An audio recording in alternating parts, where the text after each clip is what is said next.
Assalamualaikum warahmatullahi wabarakatuh.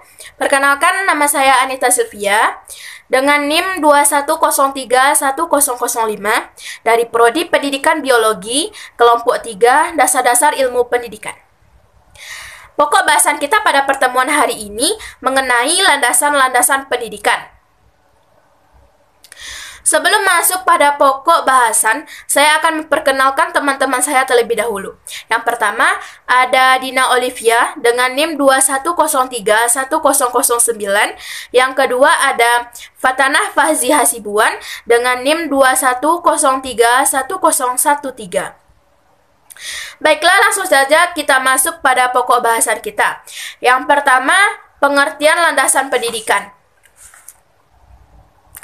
Landasan pendidikan secara singkat dapat dikatakan sebagai tempat bertumpu atau dasar dalam melakukan analisis kritis terhadap kaidah-kaidah dan kenyataan tentang kebijakan dan praktik pendidikan. Kajian analisis kritis terhadap kaidah dan kenyataan tersebut dapat dijadikan sebagai titik tumpu atau dasar dalam upaya penemuan kebijakan dan praktik pendidikan yang tepat dan bernilai. Dengan kata lain, dapat dikatakan bahwa landasan pendidikan merupakan dasar bagi upaya pengembangan kependidikan dalam segala aspeknya. Terdapat beberapa landasan yang dapat dijadikan sebagai titik tumpu dalam melakukan analisis kritis terhadap kaidah-kaidah dan kenyataan dalam rangka membuat kebijakan dan praktik pendidikan. Yang kedua, macam-macam landasan pendidikan. Yang pertama ada landasan religius. Landasan religius merupakan landasan yang paling mendasari dari landasan-landasan pendidikan, sebab landasan agama adalah landasan yang diciptakan oleh Allah Subhanahu wa Ta'ala. Bahkan, setiap pendidikan nasional mengharuskan setiap peserta didik dapat mengikuti pendidikan agama, karena sistem pendidikan agama diharapkan sebagai penyeru pikiran-pikiran produktif dan berkolaborasi dengan kebutuhan zaman yang semakin modern. Pendidikan agama adalah hak setiap peserta didik dan bukan negara atau organisasi keagamaan. Adapun dasar religius. Dasar religius bersumber dari Al-Quran dan hadis. Yang pertama Al-Quran, yang terdapat pada Quran Surah An-Nahl ayat 125 yang berbunyi,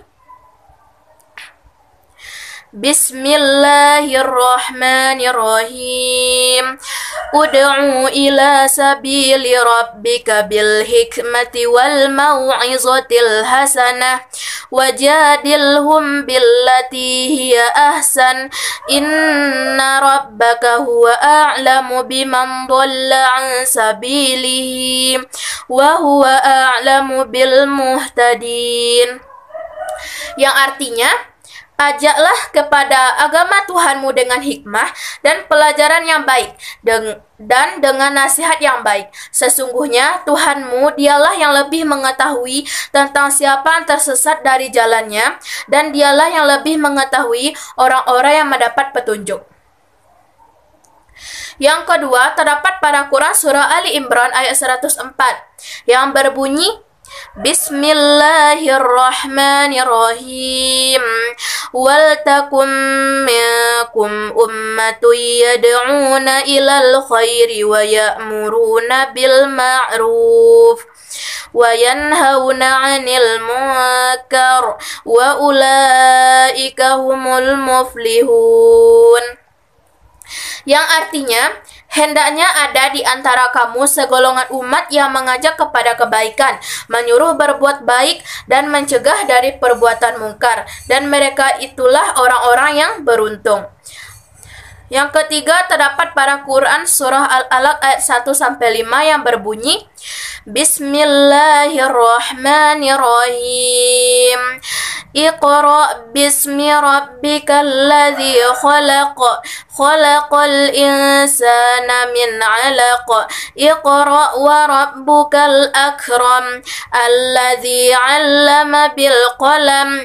'Allamal insana ma lam ya'lam. yang artinya, bacalah dengan menyebut nama Tuhanmu yang telah menciptakan.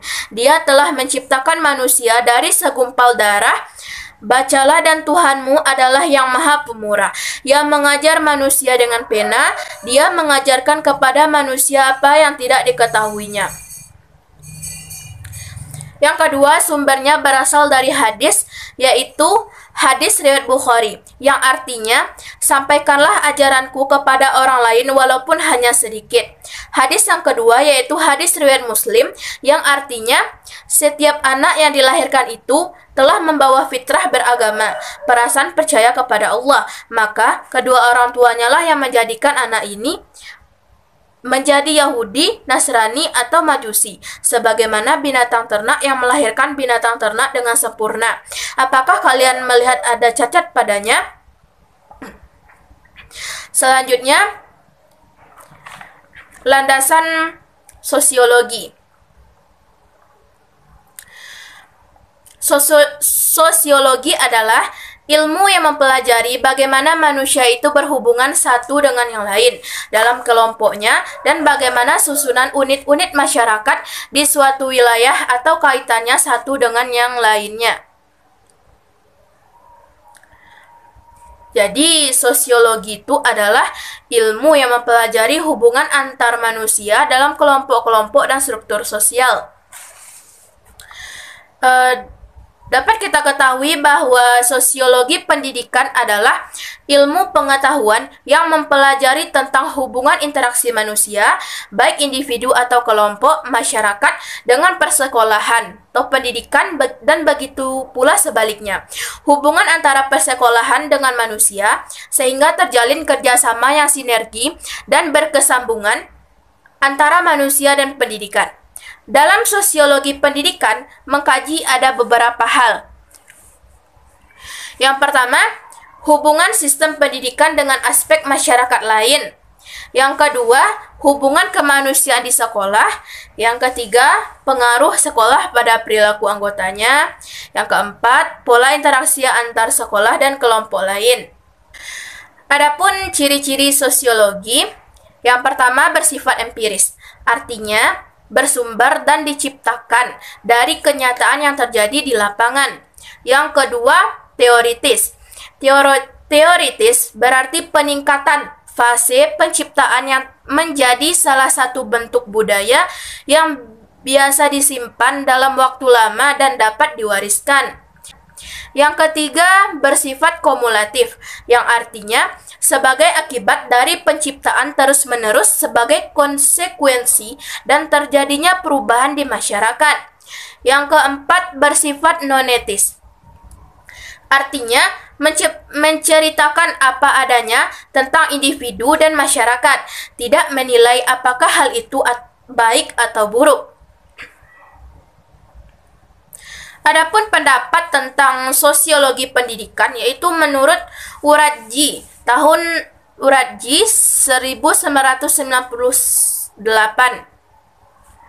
Ia menulis bahwa sosiologi pendidikan meliputi yang pertama, interaksi guru dan siswa. Yang kedua, dinamika kelompok di kelas dan organisasi intrasekolah. Yang ketiga, struktur dan fungsi sistem pendidikan. Yang keempat, sistem masyarakat dan pengaruhnya terhadap pendidikan. Materi selanjutnya adalah landasan kultural atau landasan kebudayaan. Landasan kultural atau landasan kebudayaan adalah landasan atau tumpuan yang berfungsi untuk mentransformasikan kebudayaan agar sesuai dengan perkembangan dan tuntutan zaman. Langkah-langkah pengembangan pendidikan tidak boleh lepas dari kebudayaan sebagai tempat pendidikan tersebut dikembangkan dan diselenggarakan. Pendidikan selalu mengacu dan dipengaruhi oleh perkembangan budaya manusia sepanjang hidupnya. Oleh sebab itu, perancangan, pengambilan kebijakan, dan pelaksanaan pengembangan pendidikan tersebut harus memperhatikan faktor sosial budaya, di mana budaya di masa lampau berbeda dengan budaya masa kini, bahkan berbeda pula dengan budaya di masa depan. Hal ini dapat kita artikan bahwa kebudayaan adalah salah satu tumpuan atau pijakan di dalam pendidikan yang berpengaruh terhadap proses berlangsungnya pendidikan. Pendidikan itu sendiri akan menghasilkan kebudayaan-kebudayaan yang baru yang akan menyebabkan berkembangnya kebudayaan yang ada. Sehingga terjadi hubungan timbal balik, di mana kebudayaan sebagai landasan pendidikan dan pendidikan mengarahkan pada berkembangnya kebudayaan yang baru. Selanjutnya ada landasan hukum atau landasan yuridis. Landasan yuridis pendidikan dapat dipahami sebagai suatu payung hukum yang digunakan sebagai tumpuan dalam penyelenggaraan pendidikan. Dasar tersebut harus merupakan kebenaran atau kekuatan yang dapat menghantarkan pada apa yang dicita-citakan. Dasar tersebut juga harus merupakan standar nilai yang dapat mengevaluasi kegiatan yang sedang dijalankan. Pendidikan di Indonesia sendiri memiliki landasan yuridis yang amat jelas, yaitu terdapat pada Undang-Undang Dasar 1945. Salah satunya yang tertuang dalam pembukaan Undang-Undang Dasar 1945 yang berbunyi mencerdaskan kehidupan bangsa. Dan terdapat juga pada pasal 31 Undang-Undang Dasar 1945 yang telah diamandemen sehingga menghasilkan pasal 31 ayat 1-5. Isi dari pasal 31 ayat 1-5 adalah 1. Setiap warga negara berhak mendapatkan pendidikan. Yang kedua, setiap warga negara wajib mengikuti pendidikan dasar dan pemerintah wajib membiayainya. Yang ketiga, pemerintah menyelenggarakan dan mengusahakan satu sistem pendidikan nasional yang meningkatkan keimanan dan ketakwaan serta akhlak mulia dalam rangka mencerdaskan kehidupan bangsa yang diatur dengan undang-undang. Yang keempat, negara memprioritaskan anggaran pendidikan sekurang-kurangnya 20% dari anggaran pendapatan dan belanja negara serta dari anggaran pendapatan dan belanja daerah untuk memenuhi kebutuhan penyelenggaraan pendidikan nasional. Yang kelima, pemerintah memajukan ilmu, pengetahuan, dan teknologi dengan menjunjung tinggi nilai agama dan persatuan bangsa untuk kemajuan peradaban serta kesejahteraan umat.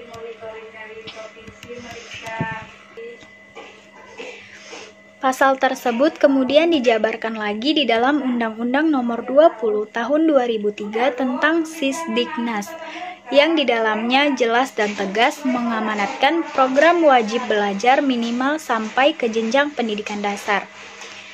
Pada bab 7-nya tentang bahasa pengantar, pasal 33 ayat 3 yang menyatakan bahwa bahasa asing dapat digunakan sebagai bahasa pengantar pada satuan pendidikan tertentu untuk mendukung kemampuan berbahasa asing peserta didik. Landasan yuridis pendidikan mengatur segala seluk-beluk mengenai pendidikan para praktisi dan birokrasi. Pendidikan harus mengetahui dan menerapkannya di dalam proses pendidikan tersebut agar pendidikan bisa berjalan dengan semestinya dan tidak nyeleweng.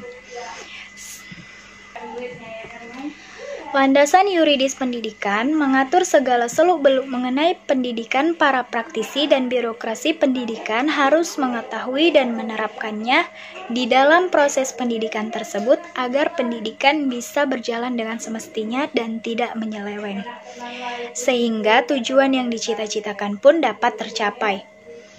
Aspek yuridis merupakan persoalan yang mutlak diperlukan untuk membangun manajemen pengelolaan pendidikan yang transparan dan akuntabel. Landasan pendidikan psikologi.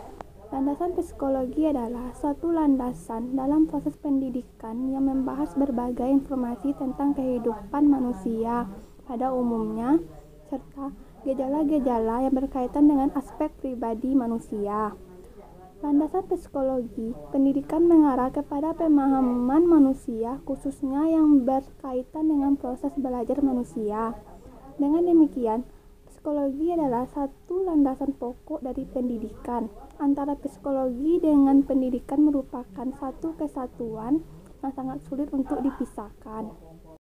Penerapan masing-masing landasan pendidikan. Yang pertama, landasan religius.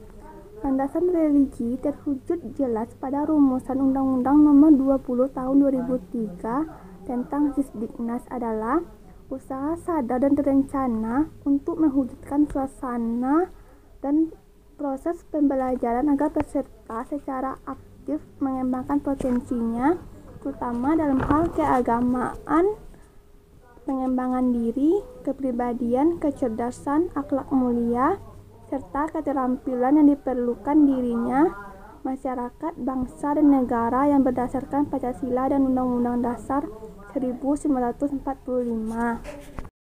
Yang kedua, penerapan landasan sosiologi.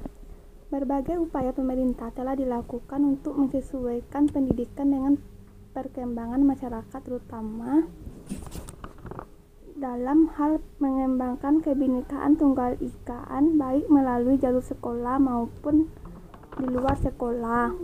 Umpamanya dengan pembelajaran PPKN, sejarah, perjuangan bangsa, dan muatan lokal. Yang ketiga, penerapan landasan kultural. Kebudayaan sebagai landasan sistem pendidikan nasional. Dalam Undang-Undang RI Nomor 2 Pasal 1 Ayat 2 ditegaskan bahwa yang dimaksud dengan sistem pendidikan nasional adalah pendidikan yang berakar pada kebudayaan bangsa. Yang keempat, penerapan landasan hukum. Terdapat dalam pembukaan Undang-Undang Dasar 1945 bahwa pendidikan harus berlandaskan Pancasila. Undang-Undang Nomor 20 Tahun 2003 tentang Sistem Pendidikan Nasional, Undang-Undang Nomor 19 Tahun 2005 tentang Standar Nasional Pendidikan. Yang terakhir, penerapan landasan psikologi. Penerapan landasan psikologi dalam pendidikan saat ini tampak pada kurikulum pendidikan Indonesia yang terbaru, yaitu kurikulum 2013.